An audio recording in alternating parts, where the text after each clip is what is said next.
Hey guys, hello and welcome to my YouTube channel. In this video, I am going to take on the gastroesophageal reflux disease and the esophageal carcinoma. And with this video, we'll finish the esophagus section in our gastrointestinal pathology. So in this video, we'll take on the GERD and the esophageal carcinoma. Let's first talk about what is GERD. So guys, GERD or gastroesophageal reflux disease is a condition in which there is reflux or there is backflow of the acid from stomach into the lower esophagus. Simple. So there is a reflux of acid from the stomach into esophagus.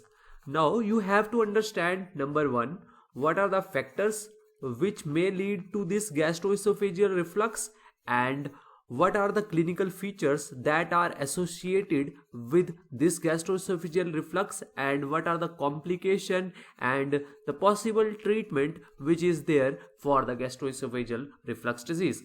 So let's first look at what are the factors which lead to gastroesophageal reflux disease. Before understanding the factors, let's first look at what is the normal physiology and how the things are controlled. So you know that this is the esophagus, and the esophagus, it pierces the diaphragm and it then enters into the stomach.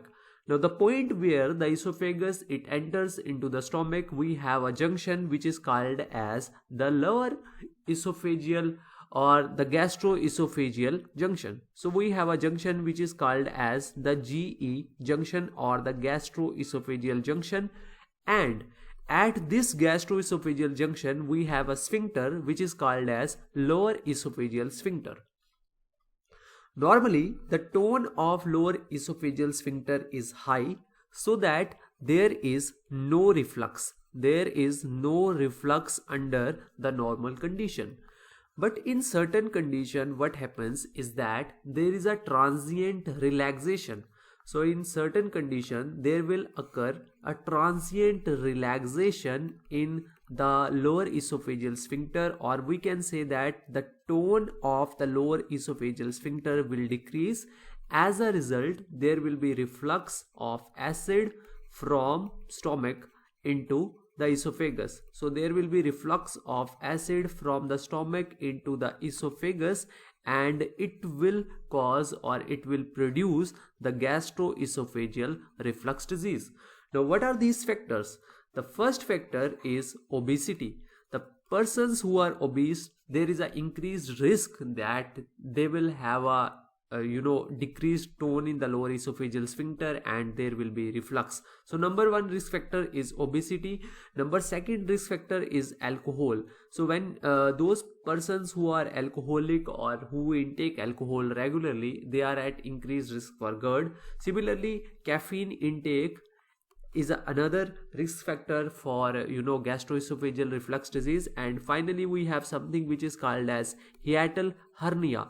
Now what is this hiatal hernia? Actually, hiatal hernia is a condition in which there will occur the herniation of the stomach and the esophagus, that is the gastroesophageal junction through the diaphragm into the thoracic cavity, as a result of which the tone of lower esophageal sphincter will decrease, resulting in increased possibility of GERD.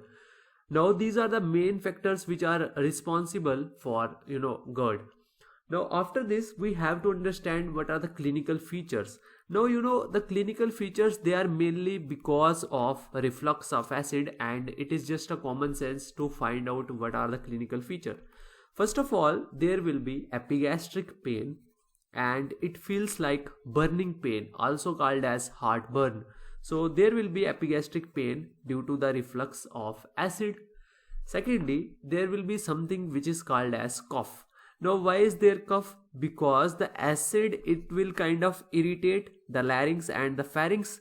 So acid will irritate the larynx and pharynx and it will produce cough. So in case of GERD, we have the cough.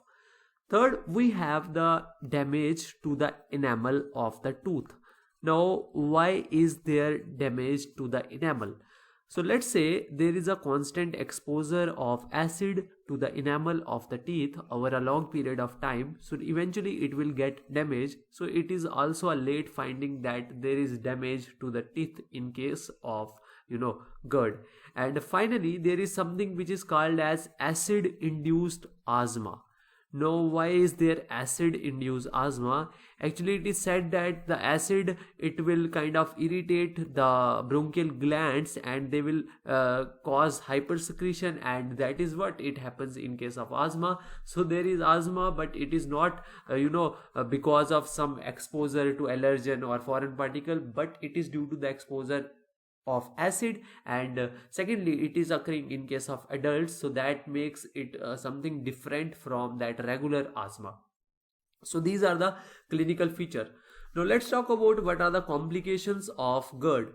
So first of all, there will be something which is called as esophagitis. Now what is esophagitis? It is the inflammation of esophagus. And why would it happen on the first place? This is because of the chronic exposure of acid. So whenever there is a chronic exposure of acid, eventually the esophagus, it will get inflamed, and it is called as esophagitis.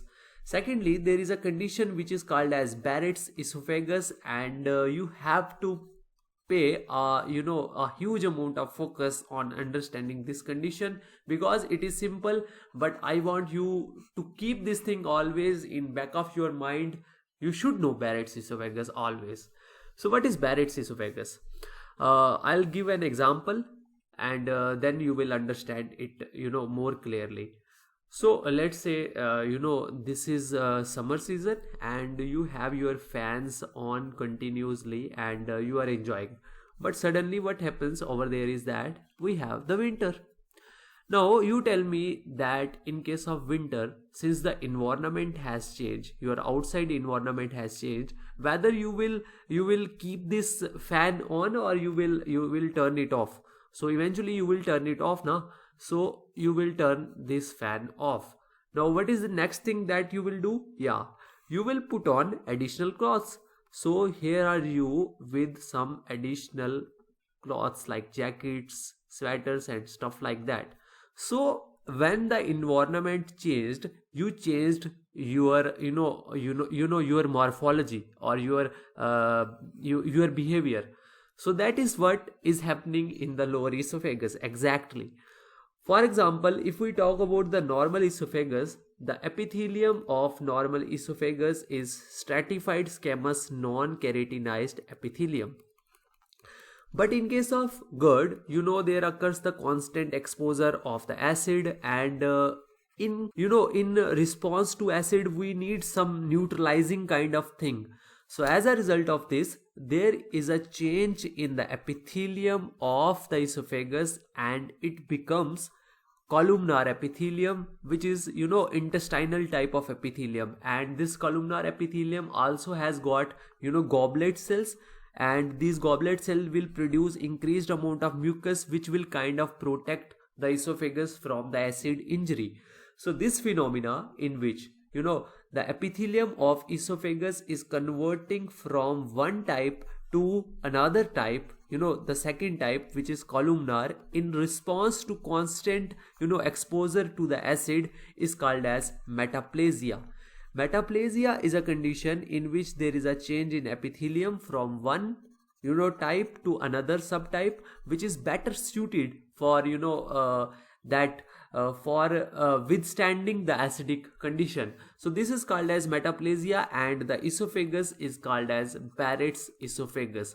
So Barrett's esophagus is nothing but it is a condition in which the epithelium of the lower esophagus, it changes from stratified squamous non-keratinized epithelium to columnar epithelium with goblet cell. So this is the major complication of this GERD, that is there is esophagitis, and there is something called as the Barrett's esophagus.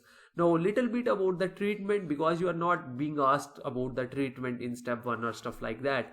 So if we talk about the treatment, so for the treatment of GERD, we have something which are called as the proton pump inhibitors, and these will act on the proton pumps in the parietal cell in the stomach, and they will inhibit the secretion of acid. And since there is less amount of acid, so there will be less amount of symptoms and less amount of reflux and stuff like that. So here is the Barrett's esophagus, and here is the gastroesophageal reflux disease. Now we'll talk about what are the esophageal carcinomas and what are the various types in our subsequent video. Thank you so much for watching this video. If you happen to like the video and understand the concept, do press the like button and subscribe to our YouTube channel.